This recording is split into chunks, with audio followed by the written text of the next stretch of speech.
हरिओम।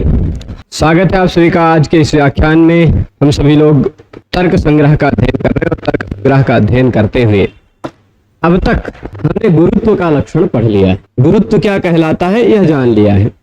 तर्क संग्रह में आप देखेंगे तो सबसे पहले अब तक का जो हुआ वह पूरा बता देता हूं। सबसे पहले मंगलाचरण करते हैं, उसके बाद बताते हैं कि 7 प्रकार के पदार्थ होते हैं। 7 पदार्थ कौन कौन से? तो द्रव्य, गुण, कर्म, सामान्य, विशेष, समवाय और अभाव। फिर वो जो 7 पदार्थ निकल आए, इन 7 पदार्थों में पहला जो द्रव्य था वह 9 प्रकार का, दूसरा जो गुण था वह 24 प्रकार का, तीसरा जो कर्म था वह 5 प्रकार का, चौथा सामान्य था वह 2 प्रकार का, पर सामान्य अपर सामान्य, पांचवा विशेष अनंत प्रकार का, छठा समवाय 1 ही प्रकार का और अभाव 4 प्रकार का। ये प्रकार जानने के बाद फिर जो पहला था उनमें से द्रव्य, उसके 9 प्रकारों का लक्षण भी हम पढ़ चुके हैं। दूसरा जो प्रकार था पदार्थ, ये पदार्थों में दूसरा पदार्थ जो था गुण, वह गुण कुल मिलाकर 24 प्रकार का है और उस 24 गुण में से 12-13 हम पढ़ चुके लगभग।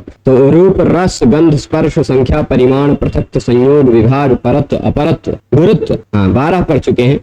13वां द्रवत्व, यह एक द्रवत्व एक गुण है। इस गुण का लक्षण क्या है और इस गुण की विशेषता क्या है यह हम पढ़ते हैं। तो द्रवत्व को बताते हुए तर्क संग्रहकार अन्नम भट्ट जी कहते हैं कि आद्य स्यंदना समवायी कारणम द्रवत्वम। यहाँ आद्य नहीं लिखा हुआ है, पर कुछ कुछ पुस्तकों में आप देखेंगे तो यहाँ इससे पहले ये शब्द भी लिखा हुआ मिलेगा, आद्य स्यंदना समवायी कारणम गुरुत्व द्रवत्वम। आद्य स्यंदन, स्यंदन मतलब होता है बहना। स्यंदन का मतलब क्या होता है? बहना। अभी आप यदि साहित्य पढ़ रहे होते तो स्यंदन का मतलब रथ भी होता है। सिंधु प्रश्रवणे धातु से स्यंदन शब्द बनता है। जैसे पानी का गिलास आप रखेंगे, थोड़ा सा भी लुढ़केगा पानी, मान लीजिए इस पर टेबल पर गिरा दीजिए तो वह धीरे धीरे प्रस्रवित होता रहेगा, धीरे धीरे बहता रहेगा। उसी बहने को कहा जाता है क्या? स्यंदन। अच्छा, वह बहता क्यों है? क्यों बहता है? आप मोबाइल रख रहे हैं टेबल पे, बह जाएगा क्या? नहीं बहेगा ना। ये रिमोट रखा है, मेरा लैपटॉप रखा है, ये सब तो नहीं बह रहा है। पर एक गिलास पानी अगर यहीं पे रख दीजिए तो भर के रख देंगे तो वह आयतन से अवरुद्ध रहेगा, तब बात अलग है। अड़ा के रख दीजिए थोड़ा सा गिरा के, तो वह जिस आकार में आपने गिरा कर रखा उसी आकार में बना रहेगा कि बह के इधर उधर फैलेगा? फैलेगा ही। तो वह जो बहता है ना, उस बहने का जो असमवायी कारण है, असमवायी कारण मतलब गुण रूपी कारण या क्रिया रूपी कारण, वह द्रवत्व कहलाता है। यदि उस जल में द्रवत्व ना हो तो वह बहे ना। देखिए, यह मोबाइल क्यों नहीं बहता? क्योंकि इसमें द्रवत्व नहीं है। लैपटॉप इसलिए नहीं बहता क्योंकि इसमें द्रवत्व नहीं है। पर पानी इसलिए बह जाता है क्योंकि उसमें द्रवत्व है। तेल इसलिए बह जाता है क्योंकि उसमें द्रवत्व है कि नहीं? पर घी में द्रवत्व है कि नहीं? तो घी में भी द्रवत्व है। घी में भी वह अब ठंडी के सीजन में रख दीजिए तो वैसे रखा रहेगा, नहीं बहेगा। पर कुछ निमित्त पड़ जाए तो वह भी बहने लग जाता है। थोड़ा गर्मी रूपी निमित्त आ जाए तो वो भी बहने लगता है। सोना चांदी इत्यादि धातुओं, उसमें भी द्रवत्व आ जाता है। सोना चांदी इत्यादि भी स्वर्णकार क्या करते हैं? गरमाते हैं, तपाते हैं तो वो पिघल जाता है, पिघल कर बहने लग जाता है। उसको एकत्रित करके फिर उसको अलग आकृति देते हैं, है ना। ठंडा करते ही फिर कठोर हो जाता है, गर्म करते ही वह तपाने पर, अग्नि से तपाने पर वह स्वर्ण पिघल जाता है ना। शीशा इत्यादि जो होता है वो भी पिघल जाता है, लोहा भी पिघल जाता है ना। तो इन सब में भी होता है द्रवत्व। क्यों द्रवत्व होता है? यही कहा कि पहली बार जो कोई वस्तु बहती है, बहना है, स्यंदन होता है, उसका असमवायी कारण, समवायी कारण क्या होता है? कोई द्रव्य। समवायी कारणत्वम द्रव्यस्यैव वेति विज्ञेयम्। समवायी कारण अगर कोई होगा तो वह कोई ना कोई पदार्थ हो, कोई ना कोई द्रव्य होगा, चाहे वह पृथ्वी हो, चाहे वह जल हो, चाहे वह तेज हो, चाहे वह वायु हो।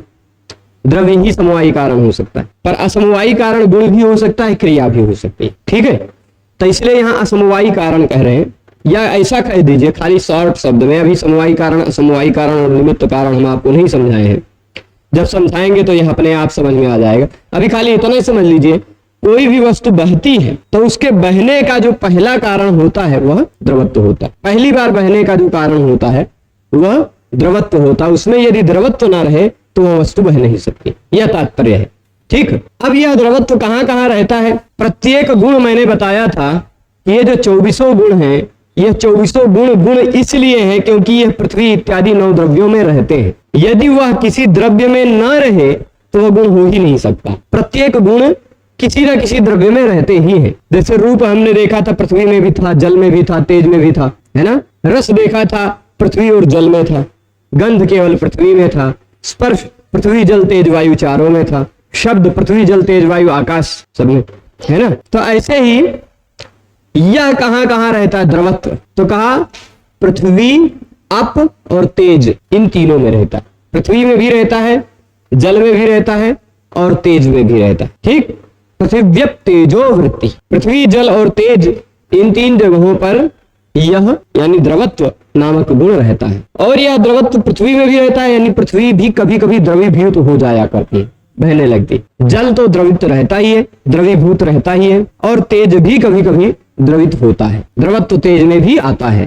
कैसे, तो कहते हैं, पहले बता देते हैं कि यह जो द्रवत्व है ये 2 प्रकार का। द्रवत्व कितने प्रकार का?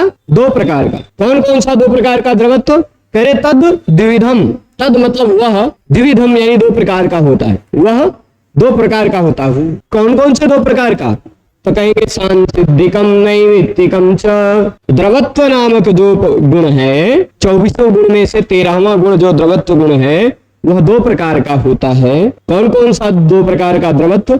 एक सांसिद्धिक द्रवत्व और एक नैमित्तिक द्रवत्व। सांसिद्धिक द्रवत्व मतलब स्वभावतः सिद्ध जो उसका द्रवत्व है वह सांसिद्धिक द्रवत्व कहलाता है। जैसे जल में जो द्रवत्व है, जल बहता है, किसी निमित्त से बहता है क्या? जल में जो द्रवत्व है, जल में वह जो गुण है उसका, वह किसी निमित्त के कारण आता है क्या? नहीं, वह उसका स्वभाव सिद्ध गुण है, सांसिद्धिक है। पर नैमित्तिक वह द्रवत्व कहलाता है जो किसी निमित्त से आए, जो किसी निमित्त से आए। देखिए भाई, यह जो द्रवत्व है कहां कहां रहता है? ये बताया कि 3 जगह, पृथ्वी में, जल में और तेज में। जल में जो है, अप में, वह कैसा वाला द्रवत्व है? वह सांसिद्धिक है। पृथ्वी और तेज में जो द्रवत्व है वह नैमित्तिक है। नैमित्तिक है। कैसे नैमित्तिक है उसको यहां से देखिएगा, यहां बता रहे हैं, ऐ प्रभु यहां देखिएगा, ये कहीं गायब हो गए। तत्र सांसिद्धिकम जले नैमित्तिकम पृथ्वी तेजसो, ऐसा कहेंगे। देख लेते हैं, ये थोड़ा सा इनको बढ़ाना पड़ेगा। तत्र सांसिद्धिकम जले नैमित्तिकम पृथ्वी तेजसो, यही लिखकर आएगा। तत्र तो आ गया था उसी पेज में। 2 प्रकार का बताया ना द्रवत्व। उन 2 प्रकार के द्रवत्व में से जो सांसिद्धिक द्रवत्व है वह जल में है। सांसिद्धिक मतलब स्वभाव सिद्ध द्रवत्व। भाई, पानी का बहने वाला जो गुण है वो पानी में किसी निमित्त से आया है क्या? कि पानी का वह स्वाभाविक गुण है। जब अभी नैमित्तिक समझ जाएंगे तो आप सांसिद्धिक भी समझ जाएंगे। नैमित्तिक क्या होता है? नैमित्तिक वह होता है जो पृथ्वी और तेज में रहता है। द्रवत्व 3 जगह पर, जल, पृथ्वी, तेज। पृथ्वी, जल, तेज। पृथ्वी और तेज में जो द्रवत्व है वह नैमित्तिक है, किसी निमित्त से आता है। जल में जो द्रवत्व है वह सांसिद्धिक है। ठीक है, जैसे देखिएगा तो नैमित्तिक पहले समझ लीजिए, नैमित्तिक कैसे हो गया जल में, वो पृथ्वी और तेज में। तो कहते हैं पृथ्वी में घी इत्यादि होता है ना, घी में द्रवत्व होता है क्या? जिस तरह पानी इसी टेबल पर गिरा दीजिए बह जाएगा, उसी तरह घी भी गिरा दीजिए, क्या बह जाता है? नहीं ना। घी में जो द्रवत्व है वह, घी में द्रवत्व, घी इत्यादि में जो द्रवत्व है वह अग्नि संयोग से उत्पन्न होता है। थोड़ा गर्मी के, थोड़ा ताप के संयोग से उत्पन्न होता है उसमें द्रवत्व। नहीं तो घी में द्रवत्व नहीं है, वह नहीं बहता। तो पृथ्वी गंधवती होती है, घी को भी पृथ्वी का ही अंश माना जाएगा क्योंकि उसमें कुछ गंध है ना। घी को भी पृथ्वी का ही अंश माना जाएगा क्योंकि उसमें गंध है। तो घी में जो द्रवत्व है वह कैसा है? वह निमित्त से आ रहा है, जल की तरह थोड़े ना है। वह निमित्त से, किसी निमित्त से, आग के निमित्त से आ रहा है, आग के कारण आ रहा है ना। आग जलाई गई, गर्मी मिली, तो गर्मी के कारण वह उत्पन्न हुआ। निमित्त मतलब कारण। ठीक है, पानी में जो द्रवत्व है बह रहा हुआ किसी कारण है क्या? ये आग जलाया गया तो पानी बहने लगा, ऐसा तो नहीं है ना। तो पानी में द्रवित जो द्रवत्व हो किसी निमित्त या किसी कारण से नहीं उत्पन्न होता, इसलिए वह सांसिद्धिक है, स्वभाव सिद्ध है। पर जल में, पृथ्वी में और तेज में, पृथ्वी में घी का उदाहरण दे दिया, घृतादौ अग्नि संयोगजम द्रवत्वम, अग्नि के संयोग से उत्पन्न होने वाला द्रवत्व पृथ्वी में रहता है। ठीक, और तेजसी, तेज मतलब तेज जानते ही हैं आप, तेज के 4 प्रकार बताए थे, भौम, दिव्य, उदर्य, आकरज बताया था ना। भौम जल, पृथ्वी पर होने वाला जो आग इत्यादि है। दिव्य आकाश में होने वाला जो अग्नि है, बिजली चमकती है। उदर्य जो हमारे जठर में जठराग्नि है। आकरज, खनिज, स्वर्ण, चाय इत्यादि जो है वह सभी तेज के ही स्वरूप है ना। तो सुवर्ण जो है वह तेज है। सुवर्ण स्वरूप तेज में भी कभी कभी द्रवत्व आ जाता है। ठीक, सुवर्ण स्वरूप समझिएगा, सुवर्ण जो है सोना है वह तेज है कि नहीं, पर उस तेज में भी कभी कभी द्रवत्व आ जाता है, सोना भी बहने लग जाता है अग्नि संयोग जल, अग्नि के संयोग से। तेजस सुवर्णादो, खाली इतना कह दिया, बाकी समझ जाए। तेज में सुवर्ण इत्यादि जो है उसमें द्रवत्व रहता है, पर उसमें रहने वाला द्रवत्व कैसा होता है, अग्नि के संयोग से उत्पन्न होता है। ठीक है, तेजसी सुवर्णादो। फिर आगे देखिएगा, इसको समझाने के लिए कह रहे हैं, इसको समझाने के लिए थोड़ा ये पेज साफ नहीं हुआ अभी तक। पदकृत व्याख्या के अनुसार देखते हैं पदकृत व्याख्या में क्या कहा जा रहा है। हाँ, स्यंदनेति, स्यंदनेति मतलब आद्य स्यंदना समवायी कारणम में आद्य स्यंदन शब्द कहा गया है ना, तो उसका मतलब क्या है, दंडादिवारणाय असमवायी इति, दंडादिवारणाय असमवायी इति। देखिए पानी यहाँ पर डाल दिया गया, जमीन पर उड़ेल दिया गया, ठीक। अब जमीन पे गड्ढा है, उस गड्ढे में भर गया, अब बहेगा पानी नहीं, डंडा से फिर लकीर खींच दीजिए तो बह जाएगा। तो डंडे के कारण बहा कि नहीं, तो उसके बहने का कारण डंडा भी हो सकता है, पर डंडा जब कभी भी कारण होगा तो क्योंकि डंडा एक द्रव्य है, द्रव्य कभी भी कारण होगा तो या तो निमित्त कारण होगा या तो समवायी कारण होगा। डंडा द्रव्य कभी असमवायी कारण नहीं हो सकता, द्रव्य कभी भी असमवायी कारण नहीं हो सकता, या तो वह निमित्त कारण होगा उसके बहने का या तो समवायी कारण हो जाएगा, है ना। तो निमित्त कारण बनेगा, वह असमवायी कारण नहीं होगा। तो दंड इत्यादि में निवारण करने के लिए असमवायी शब्द कहा, और रस इत्यादि में निवारण करने के लिए स्यंदन का। अब अगर स्यंदन शब्द न कहते, आद्य असमवायी कारण द्रवत्वम, खाली इतने कह देते, तो रस इत्यादि में भी यह लक्षण घटित होने लग जाता, इसलिए उन्होंने स्यंदन कहा। पहली बार बहने का जो असमवायी कारण है वही द्रवत्व है, वही द्रवत्व है, रस इत्यादि द्रवत्व नहीं। ठीक है, अगला है द्रवत्व, गुरुत्व। द्रवत्व के बाद स्नेह, विषय शुरू क्या होगा, स्नेह, स्नेह के बाद शब्द, शब्द के बाद बुद्धि, बुद्धि से ही शुरू हो जाएगा विषय बड़का, है ना, बुद्धि का ही विषय बड़ा है। तो स्नेह क्या है, अब कुछ लोगों को प्रेम प्रेम वाला स्नेह याद आने लगेगा, वह स्नेह यहाँ स्नेह के रूप में विवक्षित नहीं है। ठीक है, स्नेह का मतलब ऐसा ले लीजिए, चिकनापन को भी स्नेह कहा जाता है, चिकनेपन को स्नेह कहा जाता है, गीलेपन को स्नेह कहा जाता है। ठीक है, चिकनापन या गीलापन। देखिए पानी में दो गुण है, पानी में वैसे दो ही नहीं है, जल क्षिति प्राण अमृताम चतुर्दश, 14 गुण है, जल में 14 गुण है, उनमें से एक अभी द्रवत्व हमने जान लिया, द्रवत्व है जल में, है ना। द्रवत्व के साथ साथ स्नेह भी है, जल में स्नेह भी है। स्नेह का तात्पर्य क्या होता है, तो कहते हैं चूर्णादि पिंडी भाव हेतु गुण स्नेह। चूर्ण इत्यादि जानते हैं, चूर्ण, चूर्ण, चूरन, देसी भाषा में कह दिया जाए चूरन, पर आजकल के भाषा में यदि शुद्ध रूप से कहा जाए चूर्ण,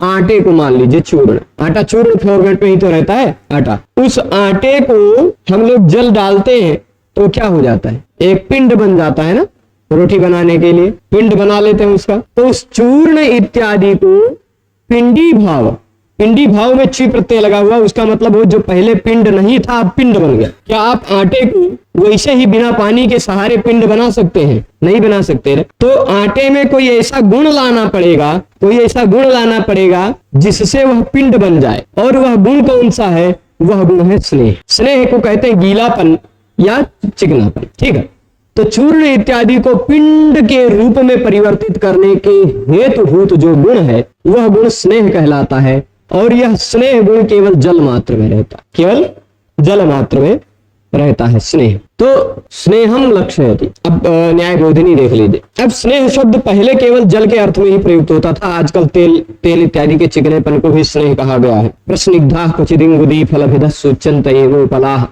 अभिज्ञान शाकुंतलम में प्रस्निग्धा, स्निग्ध शब्द का प्रयोग है स्नेह धातु से प्रत्यय लगाकर। तो पर ये भाव समझ गए होंगे, चूर्ण इत्यादि को जो हम पिंड करते हैं, उस पिंड करने का कारण जो है वह है स्नेह, और पानी के बह जाने का जो कारण था वह था द्रवत्व। वह बहता क्यों है, क्योंकि उसमें द्रवत्व है। वह चूर्ण इत्यादि को पिंड क्यों बना देता है, क्योंकि उसमें स्नेह है। ठीक है, ये बात समझ रहे हैं। अब इसके बाद यह केवल जल में रहता है, केवल जल में रहने वाला गुण है। ऐसे गुणों को हम विशेष गुण कहते हैं। विशेष गुण कौन से होते हैं, जो गुण किसी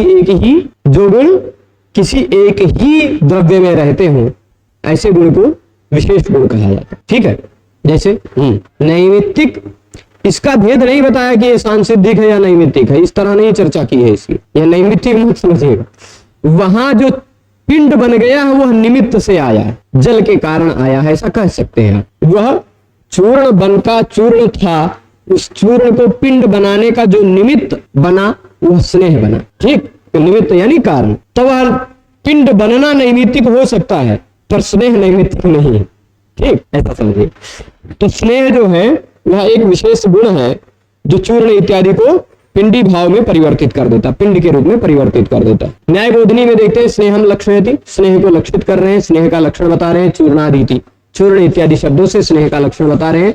तो क्या है, तो चूर्णादि पिंडी भाव हेतुत्वे सती गुणत्वम स्नेह से लक्षणम। ये इतना बड़ा बात, उसी जो ऊपर बात कह दी गई संक्षिप्त में, उसी बात को थोड़ा सा परिष्कृत करते हुए कह रहे हैं कि चूर्णादि पिंडी भाव हेतुत्वे सती गुणत्व, चूर्ण इत्यादि के पिंडी भाव का हेतु होते हुए भी जो गुण है वह स्नेह है। चूर्ण इत्यादि के पिंडी भाव का हेतु होते हुए भी, चूर्ण इत्यादि के पिंडी भाव, पिंड बनने का हेतु होते हुए भी जो गुण है वह स्नेह है। ठीक, तो यह स्नेह का लक्षण हो गया।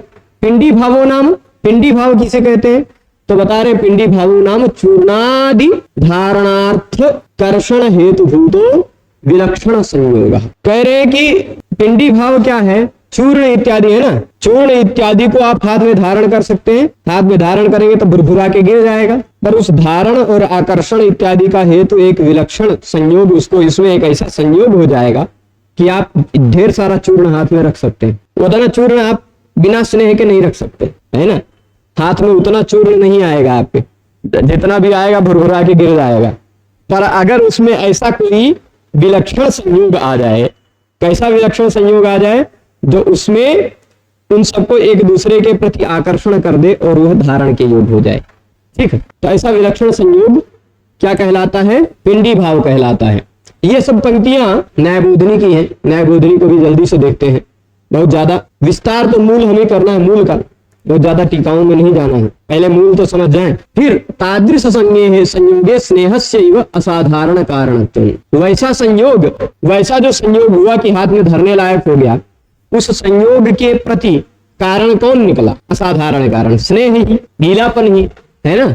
न तो जलादिगत द्रवत्वस्य, जल में रहने वाले द्रवत्व का कारण नहीं माना जा सकता, द्रवत्व तो जल को बहाता है, पर जल में रहने वाला स्नेह जो गीलापन है वह उसको पिंड बना देता। ठीक है, तथा सती द्रुत सुवर्णादि संयोगेर चूर्णादि पिंडी भावापत्ते, यदि हम द्रवत्व को चूर्ण इत्यादि के पिंडी भाव का हेतु माने, ठीक, यदि द्रवत्व को चूर्णादि के पिंडी भाव का हेतु माने तो क्या होगा, चूर्णादि पिंडी भाव हेतु द्रवत्व को यदि मानेंगे तो सोने में भी द्रवत्व है, सोना पिघलाया आपने, सोना बहा, वही आटे में डाल दीजिए, क्या आटा पिंड बन जाएगा, नहीं, फिर से सोना अपने रूप में ले जाएगा वापस। तो चूर्ण इत्यादि को पिंड बनाने का हेतु द्रवत्व नहीं अपितु स्नेह है। ठीक है, वह स्नेह उस सोने में नहीं था, इसी कारण द्रव्यभूत नहीं। ठीक है, अतः स्नेह एवं असाधारण कारण, इसलिए स्नेह ही असाधारण कारण है, यह माना जा सकता है। अब थोड़ा सा इस लक्षण में समस्या कहाँ कहाँ आ जा सकती है वो बता रहे हैं, कह रहे हैं विशेषोपादान, ये हाँ, विशेषण मात्रोपादाने कालादावति व्याप्ति, केवल विशेषण मात्र ले लिया जाए, विशेषण मात्र ले लिया जाए, यानी चूर्णादि पिंडी भाव हेतु, ये जो विशेषण दिया गया, ये विशेषण मात्र खाली ले लिया जाए तो चूर्ण इत्यादि के पिंडी भाव का हेतु काल भी है, काल तो सबका हेतु है ना, तो काल भी हेतु है, इस कारण काल इत्यादि में अतिव्याप्ति हो जाएगी। उसको वारण करने के लिए विशेष से शब्द को, विशेष को यानी गुण शब्द कह दिया। काल गुण तो है नहीं, काल तो द्रव्य, तो गुण कह देने से काल में अतिव्याप्ति नहीं हुई, है ना। विशेषण मात्र का यदि ग्रहण करते यानी चूर्णादि पिंडी भाव हेतु स्नेह कह देते, गुण शब्द न कहते, तो चूर्ण इत्यादि के पिंडी भाव का हेतु काल इत्यादि भी है, क्योंकि काल तो सभी चीजों का कारण है, सबका हेतु। टाइम नहीं होता तो कैसे कुछ होता, है ना। इस कारण से जन्यानाम जगत जनक काल, सभी जननियों का जनक है काल। तो विशेष उपादान यानी गुण शब्द कह देने मात्र से काल में फिर लक्षण घटित नहीं होगा, वह लक्षण गुण का ही उसका रह जाएगा, स्नेह का। वस्तुतस्तु द्रुत जल संयोगस्यैव पिंडी भाव हेतुत्वं स्नेहस्य पिंडो भाव हेतुत्वे माना भावात् जले द्रुतत्व विशेषणात् करकादि व्यावृत्ति। वस्तुतस्तु कहकर न्यायबोधिनीकार थोड़ा सा मूल से अपना मतभेद दिखा रहे हैं। वस्तुतः वास्तविक रूप में द्रुत जल संयोगस्यैव पिंडी भाव हेतु, द्रवत्व से युक्त जल के संयोग मात्र का ही, संयोग का ही पिंडी भाव में हेतु है, हेतुता है। पिंडी भाव उसी से होता है द्रवत्व से युक्त जल को डालने से। ठीक है, स्नेह जो है ना, स्नेह के कारण पिंडी भाव हो गया, इसमें कोई प्रमाण नहीं मिलता, किसी प्रमाण से उसको सिद्ध नहीं किया जा सकता, ऐसा यह कहते हैं। स्नेह से पिंडी भाव हेतुत्व माना भावा। और जल में द्रवत्व है, वह द्रवत्व विशेषणात् करकादि व्यावृत्ति, करक इत्यादि, करक आदि क्या है, जले द्रुतत्व विशेषणात् करकादि व्यावृत्ति, करक इत्यादि से जल में द्रुतत्व विशेषण डाल देने से वह करक इत्यादि से अलग हो गया, यह बात कह रहे हैं। अब करक इत्यादि क्या है, एक मिनट देख लेते हैं, कुछ मिसप्रिंट तो नहीं है, संभव है। करक कहते हैं, करक शब्द के कई अर्थ हैं, लेकिन इस तरह जल से संबद्ध कोई अर्थ मुझे नहीं मिल रहा है। मशरूम को भी करक कहा गया है, और फिर उसके बाद कमंडलू को भी करक कहा गया है। अच्छा, और फिर उसके बाद दारिम के वृक्ष को करक कहा गया है। पक्षी, एक पक्षी भी होता है करक, तो करकादि व्यावृत्ति ही। अच्छा, मुझे यह लगता है ना, करक इत्यादि वह कमंडलू या उसका पात्र इत्यादि ही होगा।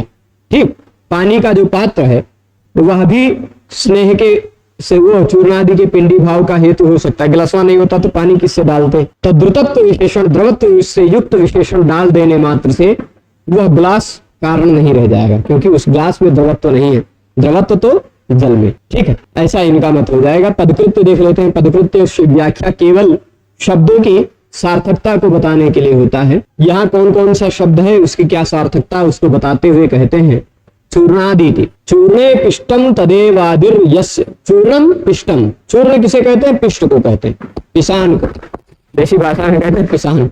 पिष्ट जो पिसा हुआ है उसको चूर्ण कहा जाता है। ठीक, तदेवादिर यस्य मृत्तिका देह स चूर्णादि। चूर्ण इत्यादि शब्द से मिट्टी इत्यादि भी लिया जा सकता है, वो चूर्ण हो जाता है, चूर्ण स्वरूप में हो जाता है। तो उस चूर्ण इत्यादि के पिंडी भाव यानी संयोग एक विशेष प्रकार का संयोग हो जाने का हेतु जो है, निमित्त कारण है, वह स्नेह है। ये इस चूर्णादि पिंडी भाव हेतु गुण स्नेह का अर्थ होगा। काल इत्यादि में अतिव्याप्ति वारण करने के लिए गुण शब्द रखा गया है, ये बता ही दिया है हमने। और रूप इत्यादि में अतिव्याप्ति वारण करने के लिए पिंडी भाव कह दिया गया। ठीक, चूर्णादि हेतु गुण अगर खाली कहते पिंडी भाव न कहे होते तो रूप इत्यादि में भी वह लक्षण घटित होता। तो चूर्ण पदम स्पष्टार्थम, चूर्ण शब्द स्पष्टता के लिए। यदि चूर्ण शब्द न रखते तो किसका पिंड बनाते, थोड़ा और स्पष्टता के लिए चूर्ण शब्द रखा गया। अब स्नेह शब्द, स्नेह हो गया, गुरुत्व द्रवत्व स्नेह तक पहुंच गए आप। अब एक अगला गुण आता है जिस गुण को कहते हैं शब्द। कौन सा गुण है, शब्द। शब्द कैसा होता है, तो कहते हैं श्रोत्रग्राह्यो गुण शब्द। श्रोत्र यह है, इसके द्वारा, कान के द्वारा जो ग्रहित होता है, श्रोत्र के द्वारा, कान के द्वारा जो ग्राह्य है, जिसका ग्रहण होता है, वह गुण क्या कहलाता है, वह गुण शब्द कहलाता है। श्रोत्रग्राह्यो गुण शब्द है। अच्छा, शब्द कहाँ रहता है, तो कहते हैं शब्द आकाश मात्र होती, आकाश मात्र में रहता है, आकाश मात्र में शब्द रहता है। ठीक है, अब थोड़ा यही न्याय शास्त्र के मत में, वैशेषिक शास्त्र के मत में और वेदांत के मत में थोड़ा सा मतभेद यही में हो जाता है। वेदांतियों के मत में हाँ, शब्द जो है ना, वह पृथ्वी जल तेज वायु आकाश सब में रहता। वेदांत के मत में शब्द पृथ्वी में भी है, भाई पृथ्वी से आवाज आई, जल में भी ध्वनि होती है, शब्द होता है। तेज अग्नि जलती है तो अग्नि से भी कुछ आवाज आती है ना। वायु में भी होता ही है शब्द, और आकाश में तो शब्द है ही, क्योंकि यदि आकाश में शब्द ना होता तो मेरे मुंह से निकलने वाला शब्द आपके कान तक न पहुंचता, है ना। आकाश में शब्द है, तो इन सब जगह पर है शब्द, यह वेदांतियों का मत है। पर यहाँ क्या कह दिया, आकाश मात्र होती है, मतलब केवल आकाश में ही रहता है शब्द। भाई पृथ्वी से निकल सकता है पर वह रहेगा कहाँ, आकाश में। इस तरह चिंतन है नहीं आई। जल से वह आवाज आ सकती है पर वह रहेगा कहाँ, उस समय तो आकाश जल से भी जुड़ा हुआ है, आकाश तो पृथ्वी से भी जुड़ा हुआ है, आकाश तो सर्वत्र है। तो इस कारण आकाश मात्र होती कहना यहाँ इनका थोड़ा तर्क संगत लगता है। ठीक, दोनों तरह के, दोनों मतलब हमको क्या करना है, हमको तो दोनों के विचारधाराएं जाननी। वेदांतियों ने किस तरह से विचार किया, शब्द है पृथ्वी में भी क्योंकि आती है ना, शब्द है जल में भी, वेदांतियों की विचारधारा, उनका मत न्याय के अनुसार शब्द केवल आकाश, क्योंकि वहीं से सुनाई पड़ता है। पृथ्वी में है उसका क्या प्रमाण, पृथ्वी में है शब्द उसका क्या प्रमाण। यदि उस पृथ्वी से और आपके कान के बीच में रहने वाला आकाश न हो तो कैसे प्रमाण से सिद्ध कर लेंगे। मान लीजिए आप चारों तरफ से ऐसे अपने आप को बंद कर लीजिए शीशे में, उसी के पास पृथ्वी पर बजाते रहिए, आपको सुनाई पड़ेगा क्या, जल का कोई भी ध्वनि लेकर आइए, हिलाइए, जल की लहरें, इधर का पूरा बाढ़ आ जाए, हवा कितनी भी चलती रहे, है ना। तो शब्द हमें पता केवल चलता है आकाश मात्र से, इस कारण से ये कहते हैं आकाश मात्र होती, ठीक है। और वह शब्द जो है वह दो प्रकार का होता है, सद्विविधा, वह शब्द दो प्रकार का होता है।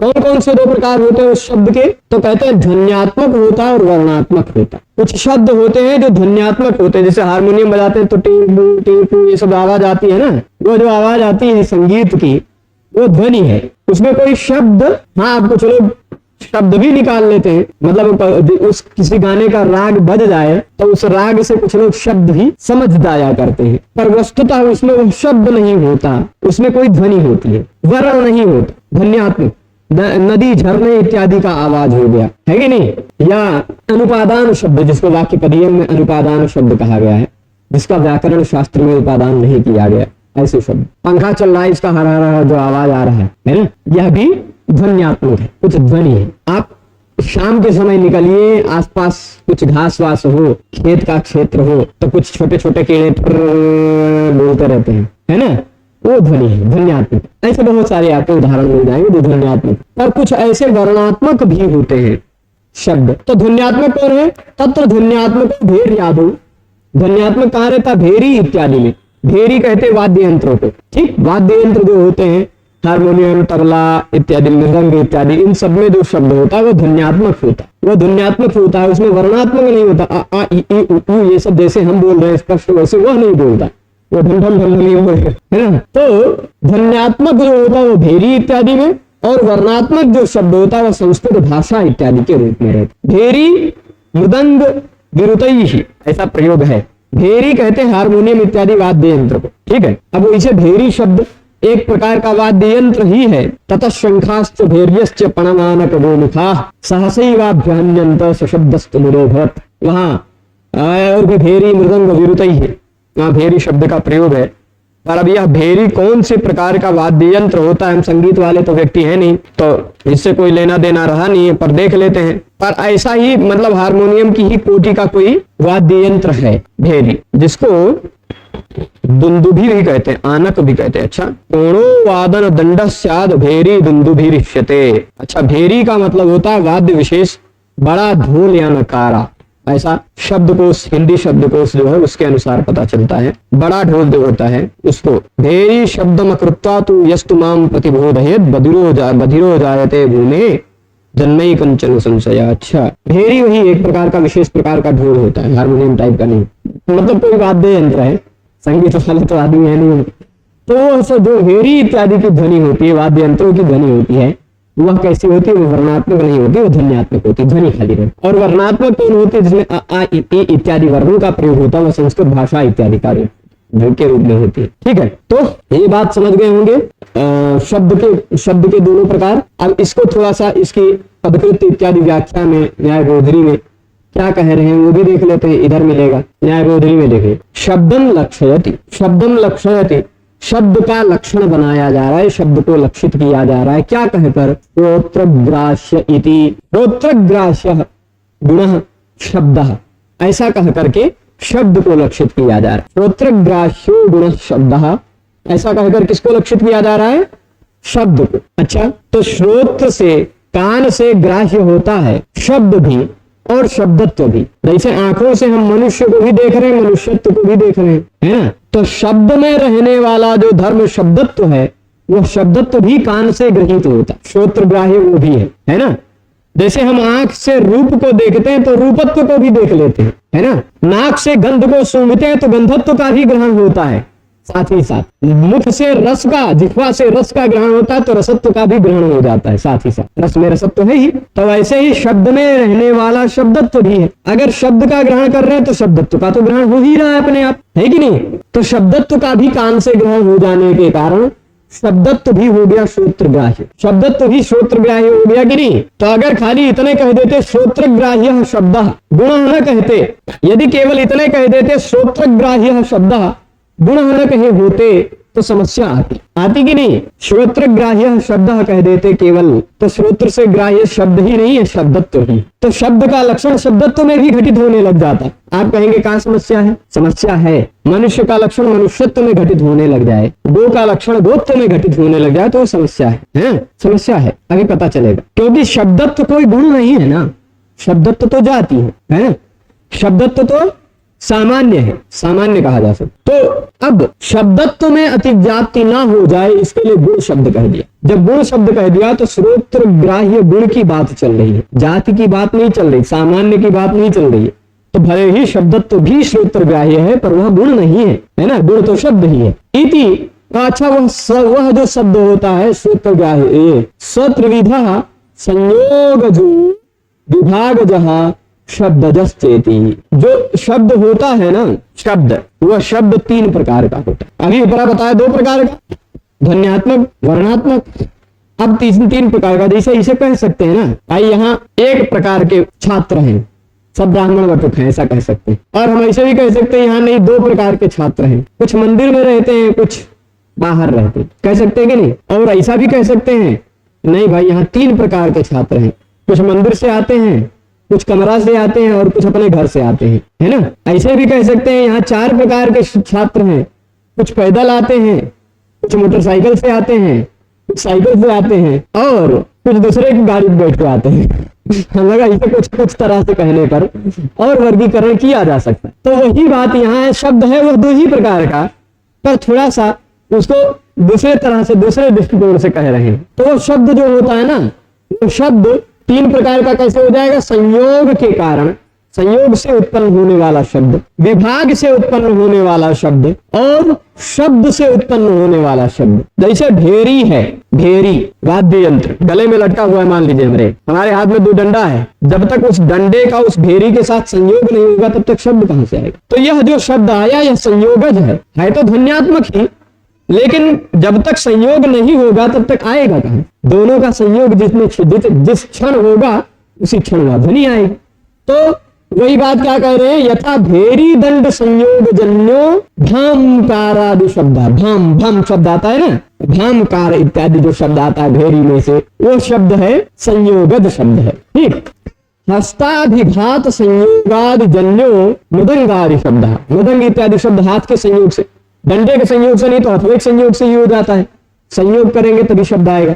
देखिए इसमें से कोई शब्द नहीं आ रहा है, संयोग किए तो शब्द आ रहा है, तो ये संयोग जो है संयोगज शब्द है। ठीक है, और अब विभागज क्या है? संयोगज तो जान ही गए, विभागज शब्द क्या होता है? विभागज है तो वह उदाहरण दे रहे, वंशे पाठ्यमाने, वंशे पाठ्यमाने, अच्छा वंशे पाठ्यमाने कि वंशो पाठ्यमाने, ठीक है। दलद्वय विभाग जन्य पटपटादि शब्द उत्पाट्यमाने होना चाहिए।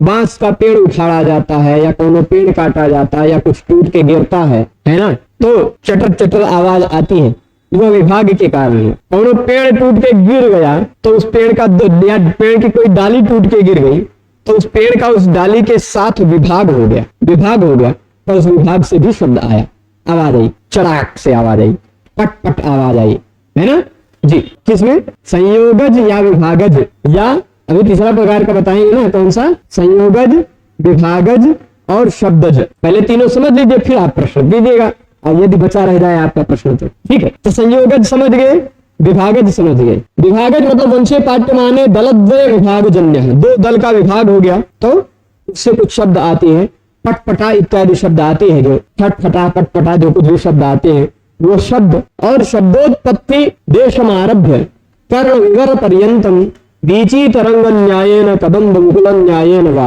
निमित्त पवन संबंधात् शब्द धारा जायते तत्रोत्तरोत्तर शब्दे पूर्व शब्द कारण। अब ये बीची तरंग न्याय इत्यादि शब्द, जैसे मैंने जो शब्द बोला, मेरे मुख से एक शब्द उत्पन्न हुआ, वो शब्द आपके कान तक पहुंचा, तो वह शब्द जो है वह शब्दज शब्द है। कैसे? कहते हैं शब्द की उत्पत्ति का देश जो है, शब्द की उत्पत्ति का स्थान है, शब्द जहां से उत्पन्न हुआ, मान लीजिए मुख से उत्पन्न हुआ, तो उस देश से शुरू किया जाए और आपके कर्ण विवर तक, कान के छिद्र तक पहुंचने में शब्द को वीची तरंग न्याय से, जैसे नदी बहती है तो नदी में तरंगे उठती रहती है, एक तरंग दूसरी तरंग ऐसे, तो ध्वनि तरंगे एक शब्द निकला, एक वर्ण निकला, उसकी ध्वनि तरंगे ऐसे ऐसे उड़ती आपके कान तक पहुंच जाएगी, दिखाई नहीं पड़ती पर वो होती है तरंगे, ध्वनि तरंगे होती है, प्रभावित करती है। शक्ति, ध्वनि में भी बहुत शक्ति होती है ना। आप किसी ने ऐसे प्रयोग किया था शीशे के, उसमें पूरा बंद होकर ध्वनि का प्रयोग किया, ध्वनि के प्रदूषण से पूरा शीशा फट गया। ऐसे ध्वनि में भी कुछ तरंगे होती। पहले के समय में तो इस संगीत के ध्वनि के तरंगों से बहुत कुछ कार्य सिद्ध किए जाते थे, है ना। तो इन तरंग न्याय से अथवा कदंब मुकुल न्याय वाह निमित्त पवन संबंधात, पवन है बीच में, पवन है तो उस पवन के संबंध से वह तरंग उड़ते उड़ते पवन संबंधात शब्द धारा जाए, तो शब्द की धारा बन जाती है। शब्द की धारा बन जाती है कि नहीं? जैसे मेरे मुख से निकला शब्द, वो शब्द की धारा बनी, वह धारा जाके आपके कान तक पहुंचेगी। तो वह जो शब्द धारा जायते तत्र उत्तर शब्दे पूर्व शब्द कार्य। तो आपके कान में सुनाई पड़ा जो शब्द, आपके कान में जो सुनाई पड़ा शब्द वह उत्तर शब्द, हम बोलेंगे तभी तो आपको सुनाई पड़ेगा। तो पूर्व का शब्द यानी हमारे द्वारा बोला गया शब्द, उत्तर का शब्द यानी आपके द्वारा सुना गया शब्द है, वही उपाधि अलग अलग है। तो उत्तर शब्द में पूर्व शब्द कारण माना जाता है। अब जैसे मैं कई शब्द बोल रहा हूं तो एक एक शब्द दूसरे शब्दों को धक्का देते देते पहुंच जाते हैं कान तक, और उसी सीरियल से पहुंचते हैं, उसी क्रम से पहुंचते हैं, वहां एक धारा बन गई। जैसे जल की धारा बनी रहती है, एक एक बूंद बूंद बूंद बहते बहते पहुंच जाती है सारी जल। पीछे से एक जल का धक्का आता है तो वो आगे वाले जल को भी पहुंचा देता है, तो वैसे पीछे से शब्द का धक्का आता है, आगे वाले शब्द को भी पहुंचा देता है, ठीक तरंग बन जाती है। तो ये बातें हैं, तो वह शब्द हो जाता है शब्दज शब्द। अब कुछ क्या होता है, संयोगज यानी दो चीजों के संयोग से, विभागज दो चीजों के विभाग से, या बोलने इत्यादि से, यह तीन प्रकार का संयोग, तीन प्रकार के शब्द कहे। ठीक है, अब आपका प्रश्न नहीं रहा होगा क्योंकि आप जो पूछ रहे थे वह शब्दज में आ जाए। ठीक है, पदकृत्य में देख लेते हैं। पदकृत्य देखने के बाद फिर आ जाएगी बहुत बड़का गुण, सबसे बड़का गुण है ना। ये गुण अगर किसी के पास हो तो बुद्धिमान कहलाता है। चलिए पदकृत्य देखते हैं। श्रोत्रेति, श्रोत्रेति मतलब श्रोत्रग्राह्यो गुण शब्द। हमें श्रोत्र शब्द का क्या तात्पर्य है? तो कहते हैं शब्दत्व अतिव्याप्ति वारणाय गुण है। शब्दत्व में अतिव्याप्ति का निवारण करने के लिए गुण शब्द कह दिया। श्रोत्रग्राह्य शब्द खाली कह देते, श्रोत्रग्राह्य शब्द कह देते तो श्रोत्र से ग्राह्य शब्द भी है, श्रोत्र से ग्राह्य शब्दत्व भी है। शब्दत्व में इस लक्षण की अतिव्याप्ति होने लग जाती, शब्दत्व में भी यह लक्षण घटित होने लग जाता। इस कारण शब्दत्व में अतिव्याप्ति का वारण करने के लिए गुण कह दिया गया। और रूपादि वारणाएं श्रोत्रग्राह्य, खाली गुण कह देते तो गुण शब्द कह देते, श्रोत्रग्राह्य न कहते तो गुण शब्द कह देते तो रूप भी गुण है, रस भी गुण है, गंध भी गुण है, सब में लक्षण घटित होने लग जाता। उसके निवारण करने के लिए श्रोत्रग्राह्य कह दिया। रूप हम कान से नहीं देख सकते भाई, कोई करिया है, नीला है, काला है, पीला है, कैसा है, वो कान से नहीं देख सकते हैं, है ना। खट्टा मीठा तीखा इत्यादि रस भी आप कान से ग्रहण नहीं कर सकते, है ना। और सुगंध दुर्गंध इत्यादि भी कान से ग्रहण नहीं कर सकते। कान का यह ऊपर का त्वचा से, आप कान के ऊपर रहने वाली त्वचा से ठंडा गर्म का अनुभव कर सकते हैं क्योंकि वह तो इंद्रिय है, पर कान के अंदर जो खाली आकाश है उससे आप ठंडा गर्म का अनुभव नहीं कर सकते, है ना। वो त्वचा का ग्राह्य है। तो श्रोत्रग्राह्य जो है शब्द ही होता है। ठीक है, वस्तुतस्तु श्रोत्रोत्पन्न शब्दस्य, वस्तुतः श्रोत्रोत्पन्न शब्दस्य इव श्रोत्रग्राह्यत्वेन तद भिन्ने अतिव्याप्ति वारणाय श्रोत्रग्राह्य जाति मत्वे तात्पर्य क्या है? तात्पर्याद गुण पदम अनुपादेयमेव। अच्छा, वस्तुतः कह के श्रोत्रग्राह्य शब्द ही खाली कह देते तो भी काम चल जाता, ऐसा पदकृत्यकार का मत है। उसके पीछे क्या तर्क दे रहे हैं? श्रोत्रग्राह्य शब्द कह देते तो भी काम चल जाता। कैसे? तो श्रोत्रोत्पन्न शब्दस्य, ठीक हो गया। प्रायश्चित कर्म, हाँ, प्रायश्चित कर्म पिछली बार ही कर लिए होते तो चला। श्रोत्रोत्पन्न शब्दस्य इव, श्रोत्र उत्पन्न शब्दस्य इव श्रोत्रग्राह्यत्वेन तद्भिन्नये अव्याप्ति वारणाय श्रोत्रग्राह्य जाति मत्वे तात्पर्याद व तात्पर्याद गुणपदम अनुपादेय। तात्पर्य क्या है? श्रोत्र ग्राह्य जातिमान। श्रोत्र ग्राह्यो का अर्थ क्या ले लेते? श्रोत्र ग्राह्य जातिमान, ऐसा अर्थ ले लेते। तो श्रोत्र से ग्राह्य कौन है? श्रोत्र से ग्राह्य जाति कौन हो गई? शब्दत्व। श्रोत्र से ग्राह्य जाति कौन हो गई? शब्दत्व। वह शब्दत्व वाला कौन है? शब्द। ऐसा अर्थ ले लेते तो शब्द भी अर्थ घटित हो जाता, तो गुण पर शब्द कहे बिना, गुण कहे बिना भी काम चल जाता। यह तात्पर्य कह रहे हैं, ठीक है। अब यहां से जो अगला गुण आ रहा है उसी का विषय व्यापक हो जाएगा। हमने अब तक देखा कि 9 द्रव्य, उनके लक्षण, उनके भेद इत्यादि को जाना। गुणों में भी 24 होते हैं, उनमें से 15 पढ़ लिया। 16वां यह है बुद्धि। इस बुद्धि गुण को पढ़ने के बाद, बुद्धि के बाद सुख दुख इच्छा द्वेष प्रयत्न धर्म अधर्म संस्कार, यह जो बचे रह जाएंगे, बुद्धि सुख दुख इच्छा द्वेष प्रयत्न धर्म अधर्म और संस्कार, यह 8 जो गुण बचे रह जाएंगे, यह 8 गुण अब आपको पुस्तक की समाप्ति के समय पढ़ने को मिलेंगे। क्योंकि बुद्धि ही एक ऐसा गुण है, इसी का वर्णन करते करते 60-70% पुस्तक इसी में चला जाएगा, बुद्धि का ही वर्णन। तो अब आप समझ के रखिएगा, बुद्धि का जो विषय शुरू हो रहा है कैसे इसको कनेक्ट करके रखिएगा। हम कोई भी व्यवहार करते हैं, सर्व व्यवहार, सीधे बात नहीं करेंगे, कोई भी व्यवहार कर रहे हो हम, उस प्रत्येक व्यवहार का हेतु जो होता है उसको ज्ञान भी कहा जाता है, उसको बुद्धि भी कहा जाता है। यदि आपके पास ज्ञान ना हो, यदि आपके पास बुद्धि ना हो, तो कौनो व्यवहार कर पाएंगे? कोई क्रिया कर पाएंगे? कुछ नहीं कर पाएंगे। तो प्रत्येक, अगर आप कहेंगे पागलों के पास बुद्धि नहीं होती, होती है, कुछ स्तर तक होती है। उनको भी पता होता है यहाँ लेटे हैं, तो उनको भी कुछ लगता होगा, कुछ यहाँ लेटे रहेंगे तो अच्छा रहेगा, ऐसा कुछ उनके मन में समझ में आता होगा, उनको बोध होता होगा। वो बोध हो सकता है गलत भी हो सकता हो, अयथार्थ भी हो सकता हो, पर उनमें भी कुछ वो वेदना रहती है, संवेदना रहती है, कुछ बोध रहता है। नहीं तो भगाने पे भगे ना। हम विद्यालय में पढ़ाते हैं, 3-4 दिन पहले एक पागल हमारे कमरे के सामने आके खड़ा हो गया। हम लैपटॉप लेके कमरे कर रहे हैं काम, वो खड़ा है ऐसे, वो थोड़ा सा वहीं उसी गांव का है, ऐसे हाथ टेढ़ा करके चलता है, वहीं खड़ा है, थोड़ी देर हमको बार बार देख रहा है, झांक रहा है, और गेट के सामने ही खड़ा है, ना इधर जा रहा है ना उधर जा रहा है। हमका ठीक है आप जाइए। 5-6 बार इशारा करने के बाद भी नहीं गया, ऐसे इशारा करके बता रहा है, यानी कुछ तो उसको बोध है। तो हम कहे जाओ, बार बार कहने पे नहीं गया, थोड़ी देर हम चुप होकर अपना चलाने लगे, फिर वो चला गया। तो ऐसे होता है, उनमें भी कुछ तो बोध होता है। प्रत्येक व्यवहार का, सर्व व्यवहार, प्रत्येक व्यवहार का जो हेतु होता है उसको ज्ञान भी कहा जाता है और बुद्धि भी कहा जाता है। शब्द इसमें कुछ बदले हुए मिलते हैं, सर्व व्यवहार हेतु गुणो बुद्धिर ज्ञानम, ऐसा भी पाठ मिलता है। सर्व व्यवहार हेतु गुणो बुद्धि ज्ञानम, ऐसा भी पाठ मिलता है। तो गुण शब्द एक एक्स्ट्रा भी कहीं कहीं किसी पुस्तक में आपको मिल जाएगा। तो सभी प्रकार के व्यवहार का हेतुभूत जो गुण है उसको ज्ञान भी कहा जाता है, उसको बुद्धि भी कहा जा सकता है।